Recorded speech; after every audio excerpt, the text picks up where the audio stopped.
I'm just an ordinary domineering CEO. In the 7th year of my relationship with my girlfriend, something shifted in my life. It started to feel like I was living in a novel, full of misunderstandings and over-the-top drama at every turn. I couldn't help but think of those domineering CEO novels my female classmates used to push on me back in high school. Thinking about all those CEOs who ended up groveling to win their wives back over one stupid misunderstanding after another, I felt a chill run down my spine. No way, absolutely not.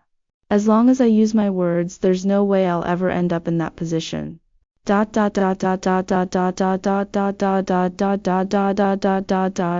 was sitting at a red light, thinking about my date with Xiaojia later, when the car jolted suddenly. I got out to check. A girl was sitting on the ground behind my car, next to a badly bent bicycle. Staring at how mangled the bike was, I couldn't help but wonder, how fast would you have to pedal to bend a bike like that? Hiss. A sharp intake of breath from the girl on the ground pulled me out of my thoughts. She was quite pretty, but as someone with a girlfriend, no matter how good looking someone is, they're just another person to me, nothing more. I must have been quiet for too long because the girl spoke first. I'm so sorry, sir. I was daydreaming and ran into your car. I'll pay for the repairs. But I think I hurt my leg. Could you please drive me to the hospital? With that, she held both hands out to me, like she expected me to carry her. I stepped back half a step, completely composed, and said seriously, no, your leg might be broken. You can't move someone with a possible fracture. Casually, it could make the injury much worse. I'll call an ambulance for you. The girl froze for a second. She said, a little stiffly, it's probably not that bad. Why don't you help me up first, just to see? No. I refused firmly again, then pulled out my phone. Calling an ambulance is the safest option, but right as I was about to dial my phone, which still had 60% battery, suddenly flashed a low battery warning and died. I stared at the black screen and fell silent. Something was wrong. Very wrong. I'd started noticing it a few days ago. All kinds of over-the-top, dramatic accidents kept happening around me, all seemingly designed to cause misunderstandings between me and my girlfriend. My new female assistant would trip over thin air while bringing me coffee, sending the whole cup flying straight toward my crotch. Luckily, I dodged it fast enough. I'd been terrified. That was boiling hot coffee. No one walks away from that unscathed. And right as the assistant was apologizing frantically, my girlfriend just happened to walk in, dropping off some documents I'd left at home. When I walked a female CEO partner down to the lobby, the elevator would jolt suddenly, sending her tumbling straight into my arms in her sky-high heels. Luckily, I swapped places with the vice president next to me just in time, preserving my faithful husband status. And the second the elevator doors opened, my girlfriend was right there, bringing me a homemade lunch. Things like that kept happening over the past few days, but I'd managed to dodge every single one. All of this inevitably made me think back to those domineering CEOs novels my classmates used to force on me in high school. Thinking about all those CEOs who ended up begging for their wives back over stupid misunderstandings, I tensed up. No way. Not happening. As long as I communicate, there's zero chance I'll end up like that. Noticing my silence, the girl on the ground seemed to figure out what was going on. She said, "Sir, is your phone dead?" I forgot mine today too. There doesn't seem to be anyone else around. Why don't you just drive me to the hospital? I looked around. Sure enough, there wasn't a single car in sight. That was off too. I drove this road all the time. Even when it was quiet, it never stayed this empty for this long. Still, I shook my head. No need. After all the drama of the past few days, I'd gotten a lot more cautious. I'd prepared some emergency supplies. So I turned back to the car and pulled out 5 fully charged portable chargers I'd stashed there. I'd even packed a dozen car charging cables, just in case the power banks failed too. Luckily, the power banks worked fine. As soon as my phone turned back on, I called for an ambulance immediately. I also shot a text to my assistant, who'd already left work, telling him to come in for overtime. Then I got back out and walked over to the girl. I've called an ambulance. Just hang tight for a little while.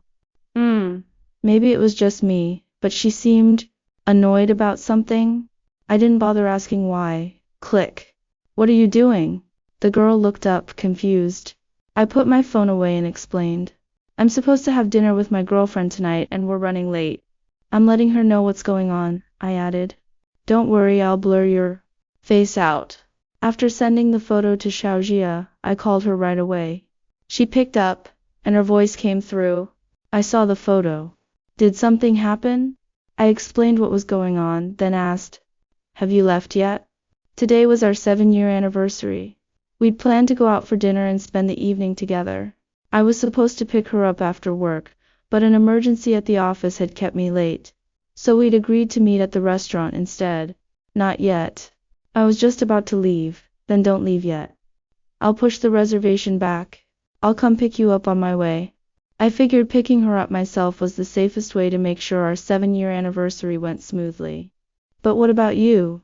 That girl's hurt, isn't she? Will she be okay? Going to the hospital alone? It's fine. I called Xiao Wang over to handle it. Sure, I was making my assistant come in on his day off, but triple overtime pay meant he'd probably be happy about it. After I hung up, I glanced back at the girl on the ground. She seemed even more annoyed now. But that wasn't any of my business. Before long, the ambulance and my assistant showed up at almost the same time.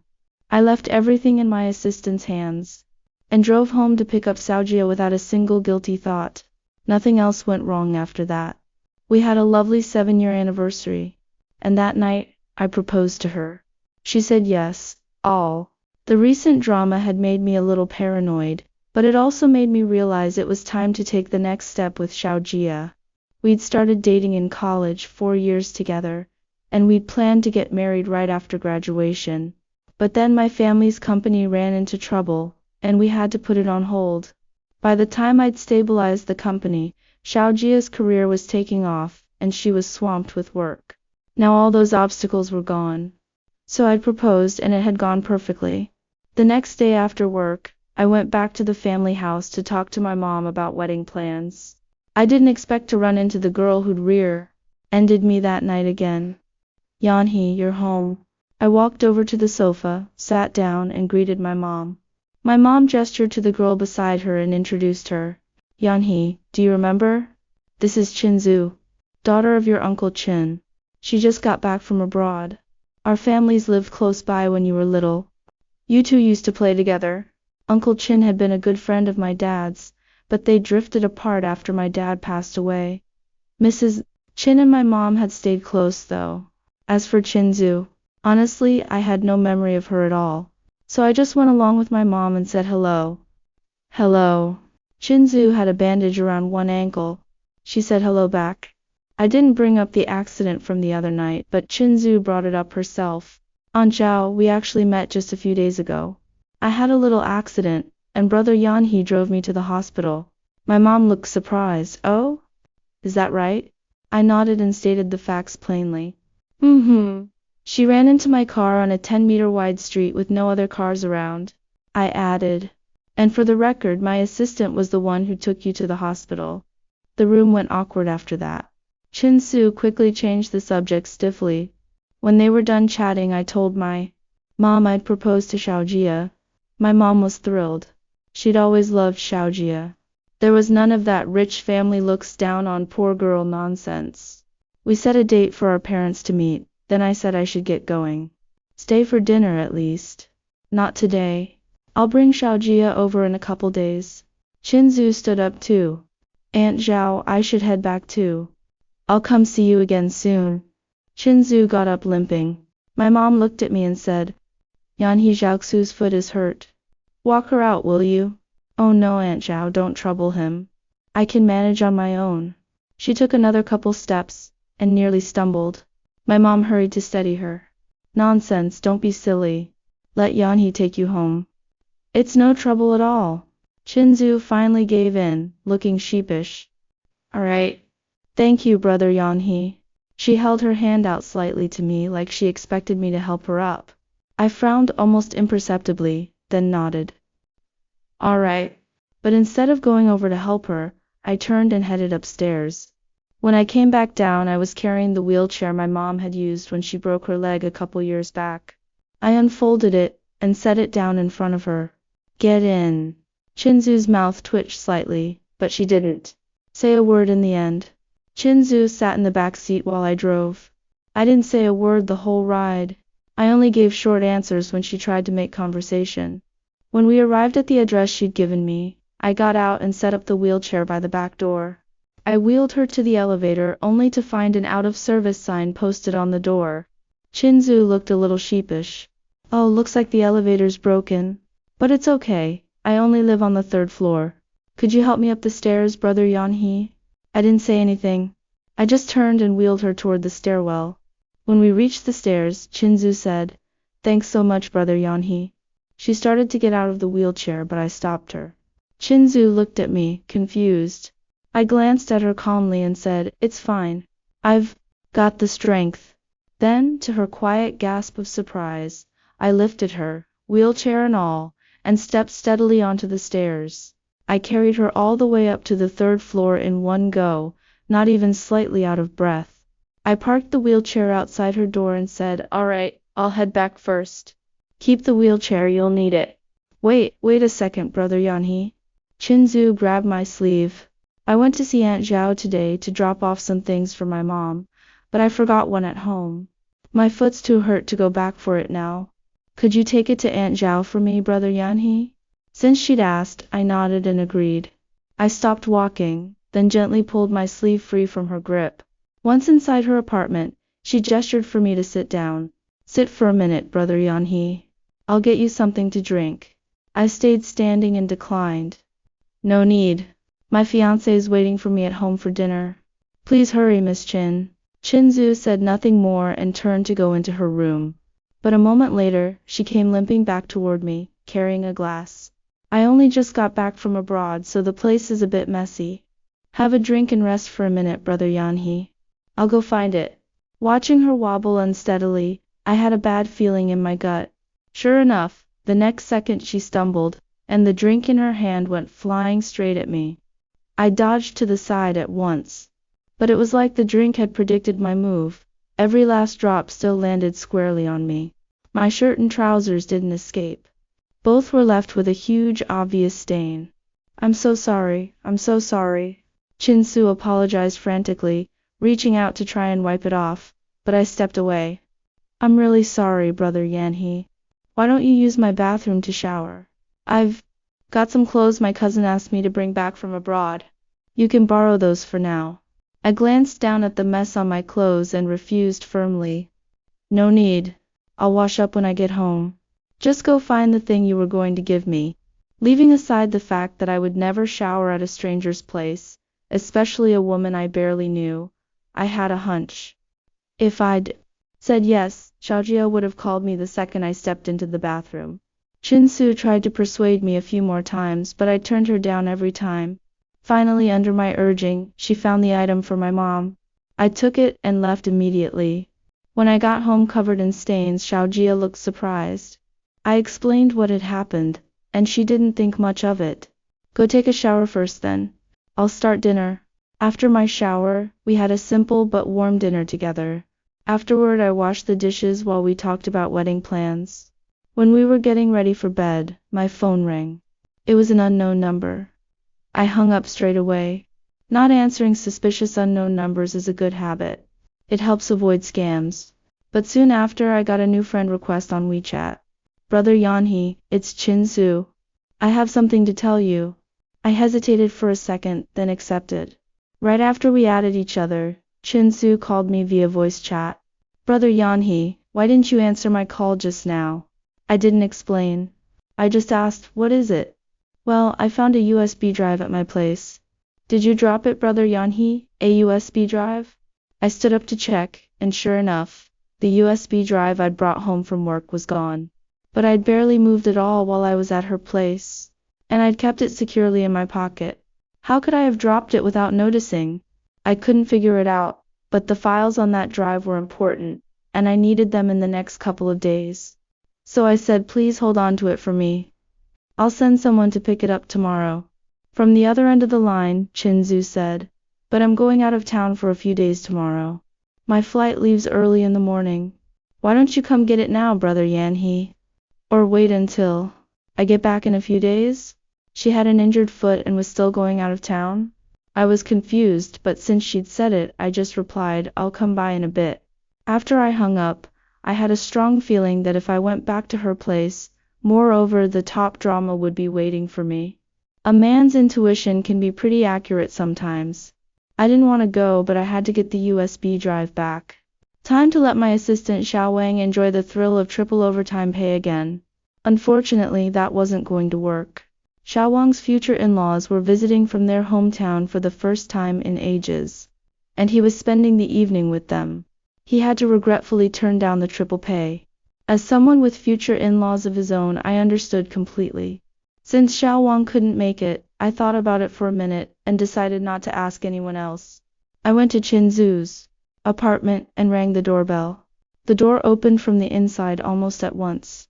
Qin Zhu was standing there in nothing but a loose bathrobe. I immediately looked away. Brother Yan, you. Qin Zhu trailed off mid-sentence when she saw Zhao Jia. Flustered, she pulled her bathrobe tighter and asked, and this is? My fiancé, Zhao Jia. If you could just bring us the USB drive, Miss Qin, we won't come in. We have somewhere to be later, I added by way of explanation, still not looking at her. Having Zhao Jia there had clearly thrown a wrench in whatever plan Qin Zhu had. She looked flustered.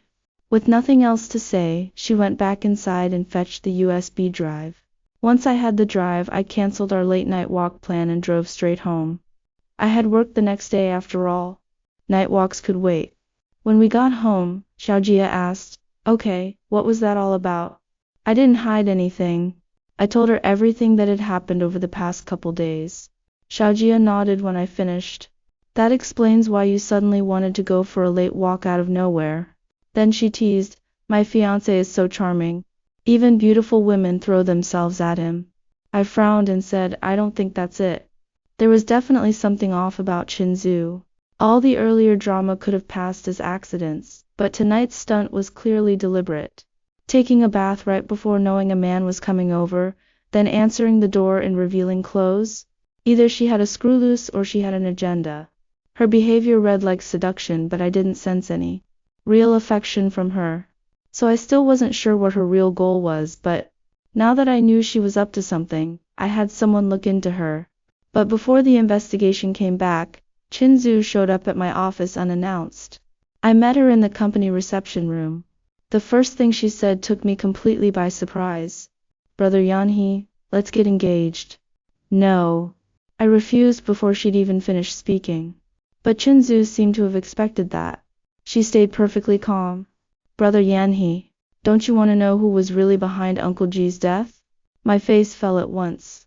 Right before I graduated from college, my dad had died in a car crash. His car had collided with a truck that turned suddenly in front of him. He'd died instantly. The official ruling had been that the truck driver was fatigued and misread the traffic light. I'd always believed it was just an accident. But from what Qin Zhu was saying, that might not be true. I frowned at once and asked, What are you saying? Qin Zhu explained, What I mean is, Uncle Jiu's car crash wasn't an accident. That truck driver was paid off. I wasn't sure if she was telling the truth, so I didn't respond right away. Then she showed me proof. Days after the truck driver went to prison, 1 million yuan had been deposited into his account. And just recently, right after he was released, another 1 million yuan had shown up. Looking at the evidence she'd brought, I thought she was probably telling the truth. There was no way it was just a coincidence. If she'd come to me with this, she must know more. Do you know who did it? Qin Zhu nodded and gave me a name. Qin Zizhong, the current CEO of the Qin Group. A good friend of my dad's. And Qin Zhu's father.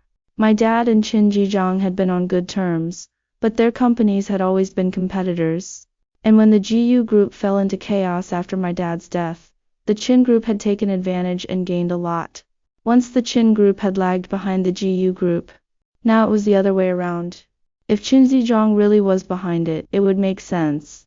What I couldn't understand was why Qin Zhu, his only daughter, was telling me all this.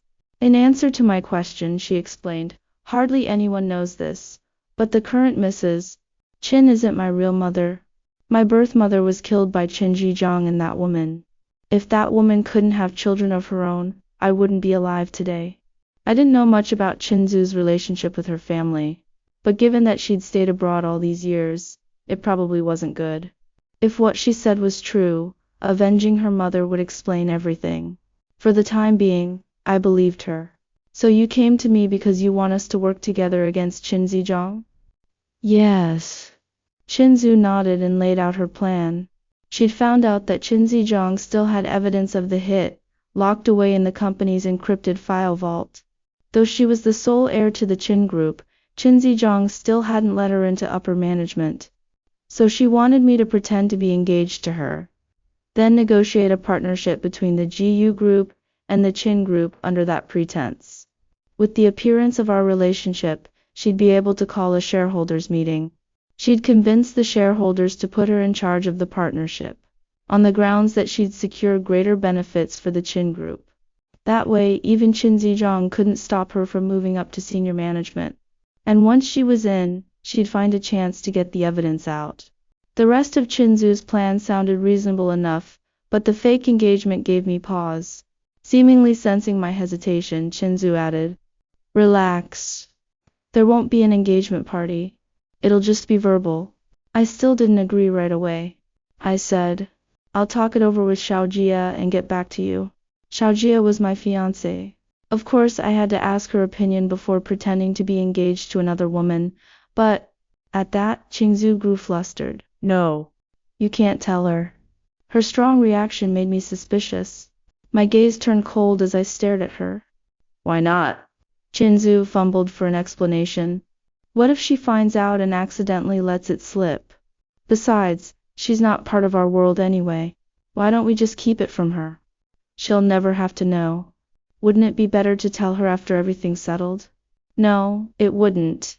If I went along with Qinzu's plan, I'd just be walking straight into that classic three-step trap, getting caught, a huge misunderstanding, and then groveling to win my fiancé back. I'd have to be an idiot to listen to her." When Qinzu showed up today, I'd thought all her earlier attempts at seduction were just to get me to team up with her against Qin Zizhong, but now that she was so dead set against me telling Xiaojia about the fake engagement, I started to wonder what her real goal was. Before she could say anything else, I cut her off. "Forget it. I don't need to talk it over with Xiaojia." Qinzu's face lit up. She thought I'd agreed. But before she could speak, I went on. "I don't agree to this plan." "Why not?" Qinzu looked incredulous. "Just because you'd have to pretend to be engaged to me?" I nodded. She couldn't help but challenge me. "Don't you want to avenge your father?" "Of course I do," I said calmly. "If Qin Zizhong really did it, I'll make sure he pays for it. But no matter what, I won't go along with your plan. Thanks for telling me all this anyway. I'll find another way to get the evidence. If we can really bring Qin Zizhong to justice, I'll help you take over the Qin group as thanks." I made my position clear, and no matter how much Qinzu tried to persuade me, I stood my ground. In the end, she left in a huff. When I got home, even though I'd turned down Qinzu's plan, I still told Xiaojia everything that had happened. Xiaojia, though, tried to talk me into it. If Miss Qin's plan would work, I'm fine with it, honestly. I shook my head. "It's not that. I'd told Qin Shu I was refusing because of the fake engagement, but there were other reasons too. Her plan sounded fine at first glance, but it fell apart when you thought it through. A man as cunning as Qin Zizhong had hidden that evidence for years. There was no way Qinzu could just waltz in and get it once she made up her management. And a sudden engagement? That would make him suspicious. Right away. Getting that evidence wasn't going to be easy." After I explained, Xiaojia looked worried. "But we can't just let the man who killed your dad get away with it, can we? It'll be okay." I stroked her hair to comfort her. "If Qin Zizhong really did it, there have to be other clues besides just the evidence he's holding on to. I've already got people looking into the truck driver. We'll find something."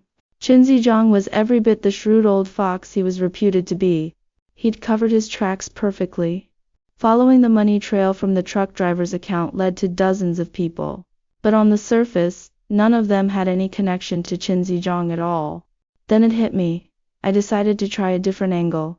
I had people look into Mrs. Chin's financial records over the years, and sure enough, they found something. We were finally making progress. But before I could follow up, I got a message from Chin Zhu. Come quick, I need help. I got the evidence of Qin Zizhong hiring the hitman. My heart skipped a beat. I rushed straight over to Qin Zhu's place. When I arrived, her front door was wide open. My bad feeling only grew stronger. But when I walked in, Qin Zhu was just sitting casually on the sofa, looking like she didn't have a care in the world. You lied to me. Realizing it was all a trick, I didn't even bother asking why. I just turned to leave. But the door behind me had shut somehow, and it wouldn't budge. Then Qin Zhu's voice drifted over lazily. It's no use. I spent a lot of power setting up this barrier just for you. I frowned at that. Barrier? What are you talking about? Nothing complicated. Qin Zhu wagged a finger at me. All you need to know is, if I don't want you to leave today, you won't. I didn't waste any more words on her. I pulled out my phone to call the police. But of course there was no signal at all. Save your energy. Qin Zhu got up from the sofa and walked over to me. I've got something to show you. With a wave of her hand, a transparent screen appeared in midair, showing Zhao Jia at home. I stared at Qin Zhu. You're not human. Rude. I am human. Qin Zhu rolled her eyes. Well, I am human. Just not from your world. Qin Zhu explained that our world was actually a pocket dimension born from a novel. Zhao Jia and I were the male and female leads of this world. She worked for a special agency from a higher plane, and her job was to absorb the excess energy that leaked out of pocket worlds like ours. Relax. Absorbing excess energy isn't the same as stealing it. It won't hurt your world at all. But to absorb more, we have to stir up the world's core, make it resonate more strongly. And the way to do that is through the leads you two. The stronger your emotions, the more the core resonates. A cold feeling settled in my stomach. What are you planning to do? Qin Zhu smirked. Our agency has different teams. And I'm on the angsty romance team. Relax. Even though it's angsty, you still get a happy ending in the end. Just a little bit of groveling to win your girl back, that's all. As she spoke, she pulled out her phone and showed me some photos. They were all suggestive photos of me and her. These are fake. I was certain I'd never been in any of those situations with her. So what? Sometimes it doesn't matter if something's real or not. Qin Zhu sent all the photos to Zhao Jia anonymously, along with a message saying I was about to get engaged to someone else. When she was done, she nodded at the screen in the air. Wait and watch the show. I watched as Zhao Jia received the message, a look of surprise on her face. Qin Zhu went on beside me. Relax.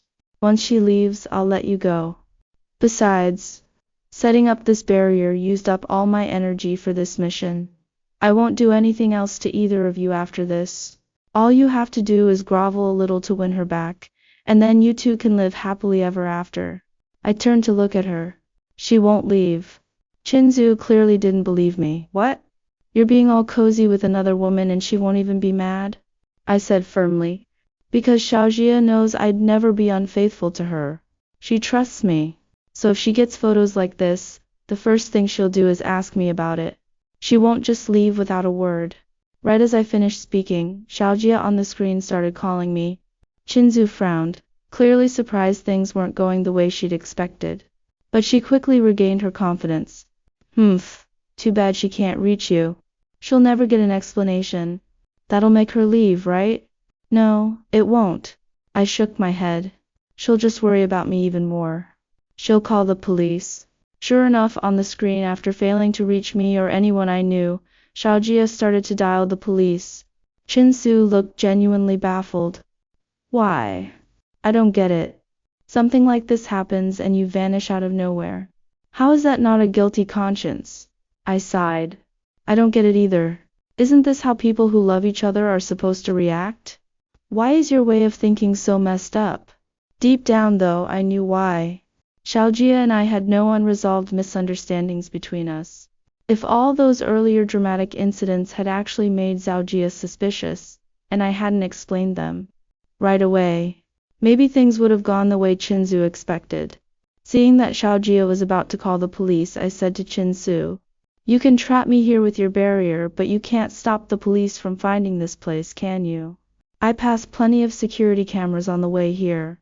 It won't be hard for them to track me down. I doubt you want the police finding out what you really are. Since you told me the truth about my dad's accident, I'll let this go if you stop now. Of course, that's only if you keep your word and leave me and Saojia alone for good. Chinzu huffed disdainfully, but she dropped the barrier anyway. Even so, she didn't think she'd completely lost. Even if you go back, I don't believe you'll be able to explain everything clearly. The photos might be fake, but the technology in this world will never be able to prove it. I thought about it for a second and said, then I'll just tell her the truth, plain and simple. Chinzu looked stunned. You mean you're going to tell her I'm a tasker from another world? How could she possibly believe that? I shot back. Why wouldn't she? When two people trust each other completely, there's nothing they won't believe about each other. Right there in front of Chinzu, I called Saojia. She picked up. Right away, her voice tight with worry. Where have you been? I couldn't reach you at all just now. Saojia didn't ask about the photos first. She asked if I was okay. I'm at Chinzu's place. Just like I'd said I would, I told Saojia everything that had just happened, word for word. That's all. It's over now, everything's fine. Saojia let out a relieved breath when I finished. Oh, I see. Then come home soon. Okay? I was so worried I almost called the police. Alright. I'll be right back. After I hung up, Chinzu looked utterly stunned. That's it? That was easy? I nodded. That's all there is to it. The facts spoke for themselves. Chinzu's attempt to drive a wedge between us had failed completely. She was having a hard time accepting it. Chinzu told me I was her 100th mission. Her first 99 missions had all gone smoothly. This was the first time she'd ever failed this badly. So she couldn't help but ask, how on earth did you do it? I thought about it seriously for a moment. Isn't it just a matter of talking things through? With that, I opened the door and left, leaving Chinzu staring after me, completely bewildered. Chinzu kept her word. She never bothered us again after that. Surrounded by our families and friends, Saojia and I had a warm, sweet wedding ceremony. At the wedding I made my vow sincerely. Ju Yanhee will love Sung Nyanja, always and forever. Ju Yanhee had been in love with his girlfriend for 7 years. Facing successive deliberate misunderstandings and the schemes of Chinsu, a woman who tried to come between them, he always stuck to his boundaries, kept his girlfriend informed proactively, and communicated frankly, leaving no room for ambiguity. Even when he learned there was more to his father's death, he refused to use a fake engagement as leverage for clues, and never treated love as a bargaining chip. In the end, with absolute trust and honesty, the two broke the predetermined tragic romance plot and got married successfully. The story enlightens us that in intimate relationships, suspicion and silence are the greatest killers, while honesty and boundaries are the strongest shield for love. True love never needs to be proven by tests and misunderstandings. Mutual trust and frank responsiveness are strong enough to withstand all external schemes and storms.